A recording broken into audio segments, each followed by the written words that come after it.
રાધનપુરમાં જીબીના underground વાયરિંગને કારણે પાણીની પાઇપો તૂટતા ભારે હાલાકી કોન્ટ્રાક્ટર કેના પાલિકા દ્વારા પાઇપ રિપેર ના કરતા હજારો લીટર પાણીનો વેડફાટ પાટણ જિલ્લાના રાધનપુર શહેરના મસાલી રોડ ઉપર જીબીના અંડરગ્રાઉન્ડ વાયરિંગ નાખવાની કામગીરી કરતા કોન્ટ્રાક્ટર દ્વારા આડેધડ ખોદકામ કરતા વિસ્તારના લોકોને પાણી પૂરું પાડતી નગરપાલિકાની પાઇપલાઇનમાં ભંગાણ સર્જાતા ઠેર ઠેર પાણી ભરાયા સ્થાનિક લોકો દ્વારા પાલિકામાં તેમજ કોન્ટ્રાક્ટરને જાણ કરવા છતાં પાઇપલાઇનનું સમારકામ કરવામાં આવતા પાણીનો વેડફાટ થતા સોસાયટીમાં ઠેર ઠેર પાણી ભરાઈ જતા વિસ્તારના લોકોને પાણીની સમસ્યાનો સામનો કરવો પડ્યો હતો. નીલકંઠ અને રામદેવ સોસાયટી નગરપાલિકા દ્વારા પીવાનું પાણી પૂરું પાડતી પાઇપલાઇન તૂટી જતા નગરપાલિકા દ્વારા પાણી છોડવામાં આવતા ઠેર ઠેર પાણી ભરાઈ જતા સોસાયટી તળાવ બની ગયું હતું. આ બાબતે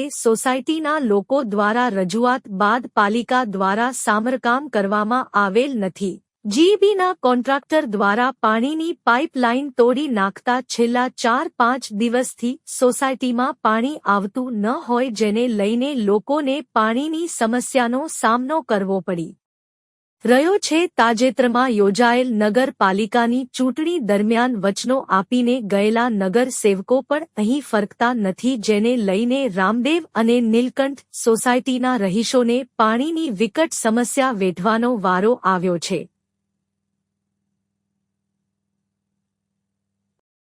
રિપોર્ટર અનિલ રામાનુજ, રાધનપુર, પાટણ.